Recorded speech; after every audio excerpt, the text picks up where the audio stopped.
நாடாளுமன்ற தேர்தல் முதல்கட்ட வாக்குப்பதிவுக்கான தேதி நெருங்கி வரும் வேளையில் தொகுதி கண்ணோட்டத்தில் நாம் இப்போது கள்ளக்குறிச்சி, விழுப்புரம், கடலூர் நாடாளுமன்ற தொகுதிகள் குறித்த ஒரு அலசலை பார்க்கலாம்.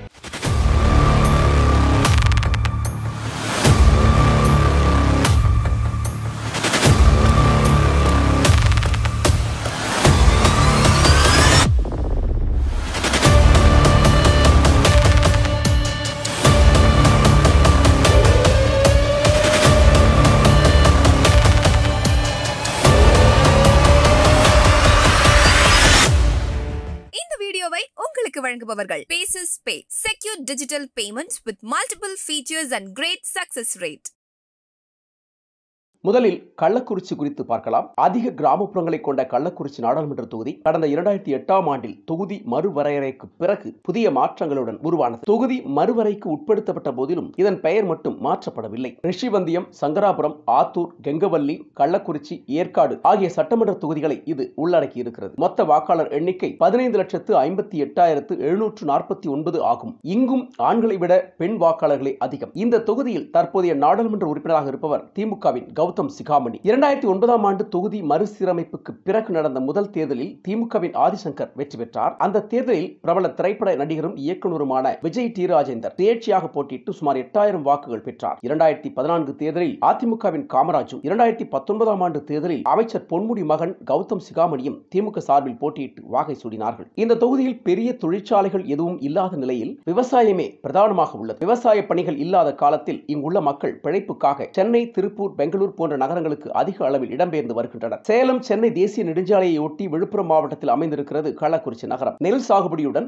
ஆலைக்கரும்பு, மரவள்ளி போன்றவையும் இங்கு விளைவிக்கப்படும் முக்கிய பயிர்கள் ஆகும். மரவள்ளி கிழங்கை மூலப்பொருளாக கொண்டு ஜவ்வரிசி உற்பத்தி செய்யும் சேகோ தொழிற்சாலைகள் இங்கு பரவலாக உள்ளன. ஆனால் ஜிஎஸ்டி வரி விதிப்பு நடைமுறைக்கு பிறகு இந்த தொழிலும் நலிவடைந்து போனது. புகழ்பெற்ற ஏற்காடு சுற்றுலா தலம், பழங்குடி மக்களின் வாழ்விடமான கல்வராயன் மலை இந்த தொகுதியின் முக்கிய அடையாளங்கள். நில அமைப்பை பொறுத்தவரை காடு, மலை, ஆறு ஆகிய மாறுபட்ட தன்மைகளை கொண்டிருக்கிறது இந்த தொகுதி. தலித்துகள், வன்னியர்கள், பழங்குடியினர், உடையார், கொங்கு வெள்ளாள கவுண்டர் என பல சாதி பிரிவினர் சரிவிகிதத்தில் இருக்கிறார். இஸ்லாமியர்கள், கிறிஸ்தவர்களாகிய மத சிறுபான்மையினரும் கணிசமான அளவில் இருக்கிறார்கள். கள்ளக்குறிச்சி தனி மாவட்டமாக அறிவிக்கப்பட்டும் அதற்கான வளர்ச்சியை பெறவில்லை என்பது இங்குள்ள மக்களின் ஆதங்கம். தொகுதியின் பல நீண்டகால பிரச்சனைகள் தீர்க்கப்படவில்லை என்பது மக்களின் குற்றச்சாட்டாக உள்ளது. இதுபோன்ற கடுமையான நெருக்கடிக்கு மத்தியில் தான் இந்த முறை திமுக சார்பில் மலையரசன் களத்தில் இருக்கிறார். அதிமுக சார்பில் குமரகுருவும், பாஜக கூட்டணியில் பாமக சார்பில் தேவதாஸ் உடையாரும் போட்டியிடுகிறார்கள். எந்த கட்சியுடனும் கூட்டணி வைக்காமல் தனித்து போட்டியிடும் நாம் தமிழர் கட்சி சார்பில் ஜெகதீசன் நிறுத்தப்பட்டிருக்கிறார். கோடை வெப்பத்தின் தகிப்பை மிஞ்சும் வகையில் தற்போது இந்த 4 அணிகளுமே பிரச்சார களத்தை சூடாக்கி இருக்கின்றன.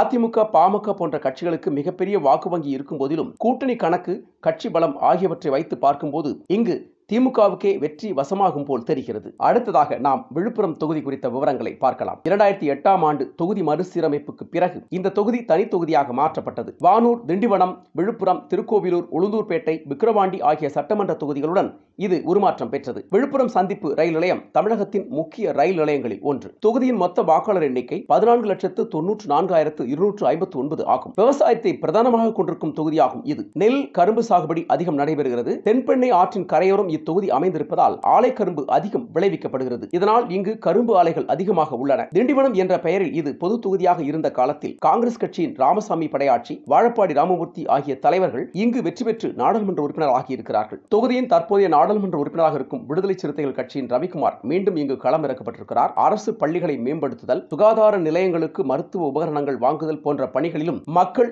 எளிதில் அவரை அணுகலாம் என்ற வகையிலும் ரவிக்குமார் தொகுதி மக்கள் மத்தியில் பெயர் எடுத்திருக்கிறார். அதே நேரம் விழுப்புரம் தொகுதியில் தொழிற்சாலைகள் அமைக்கப்பட வேண்டும் என்பது உள்ளிட்ட பல கோரிக்கைகள் நிறைவேற்றப்படவில்லை. எனினும் ரவிக்குமாரின் களப்பணி காரணமாக தொகுதி முழுவதும் மக்கள் ஆதரவை பெற்றிருக்கிறார். இந்த தேர்தலில் அவருக்கு போட்டியாக அதிமுக சார்பில் பாக்யராஜ், பாஜக கூட்டணி சார்பில் பாமகவின் முரளி சங்கர், நாம் தமிழர் கட்சி சார்பில் மு. களஞ்சியம் ஆகியோர் களத்தில் இறங்கியிருக்கிறார்கள். இதில் யார் வெற்றி பெற்றாலும் வாக்கு வித்தியாசம் மிகவும் குறைவாக இருக்கும் என்றே கணிக்கப்படுகிறது. அடுத்ததாக கடலூர் நாடாளுமன்ற தொகுதி நிலவரம் குறித்து பார்க்கலாம். கடல் பகுதியை ஒட்டி அமைந்திருக்கும் இந்த தொகுதி நெய்வேலி நிலக்கரி நிறுவனம், கடலூர் துறைமுகம் ஆகிய முக்கிய அடையாளங்களை கொண்டது. என்எல்சி மற்றும் அதன் துணை நிறுவனங்களில் பணியாற்றும் ஆயிரக்கணக்கான தொழிலாளர்களும் ஊழியர்களும் இங்குதான் வசிக்கிறார்கள். கடல் பகுதியை ஒட்டியது என்பதால் விவசாயம், தொழில் நிறுவனங்கள் ஆகியவற்றுடன் மீன்பிடித்தலும் முக்கிய வருவாய் ஆதாரமாக இருக்கிறது. பண்ருட்டி பலாப்பழமும் முந்திரி உற்பத்தியும் இத்தொகுதியின் இன்னொரு சிறப்பம்சம். கடலூர், பண்ருட்டி, நெய்வேலி, விருத்தாச்சலம், திட்டக்குடி, குறிஞ்சிப்பாடி ஆகிய சட்டமன்ற தொகுதிகளை உள்ளடக்கிய இந்த தொகுதியின் வாக்காளர் எண்ணிக்கை 14,1392 ஆகும். காங்கிரஸ் அதிக முறை வெற்றி பெற்றுள்ள இந்த தொகுதியில் இம்முறை திமுக கூட்டணியில் காங்கிரஸ் கட்சியின் விஷ்ணு பிரசாத் போட்டியிடுகிறார். அதிமுக கூட்டணியில் தேமுதிக சார்பில் சிவக்கொழுந்து, பாஜக கூட்டணியில் பாமக சார்பில் திரைப்பட இயக்குனர் தங்கர் பச்சான், நாம் தமிழர் கட்சியின் மணிவாசகன் ஆகியோர் களமிறங்கியிருக்கிறார்கள். பாமக, தேமுதிக கட்சிகளுக்கு இங்கு கணிசமான வாக்கு வங்கி இருப்பதால் அதிமுக கூட்டணியும் பாஜக கூட்டணியும் திமுகவுக்கு கடும் சவாலாக உள்ளன. எனினும் குறைந்த வாக்குகள் வித்தியாசத்தில் இந்த முறையும் திமுக கூட்டணியே இங்கு வாகை சூட வாய்ப்பு இருக்கிறது. இந்த வீடியோ உங்களுக்கு பிடிச்சிருந்தா லைக் பண்ணுங்க, ஷேர் பண்ணுங்க, கமெண்ட் பண்ணுங்க. மறக்காம OH தமிழ் சேனலுக்கு சப்ஸ்கிரைப் பண்ணுங்க.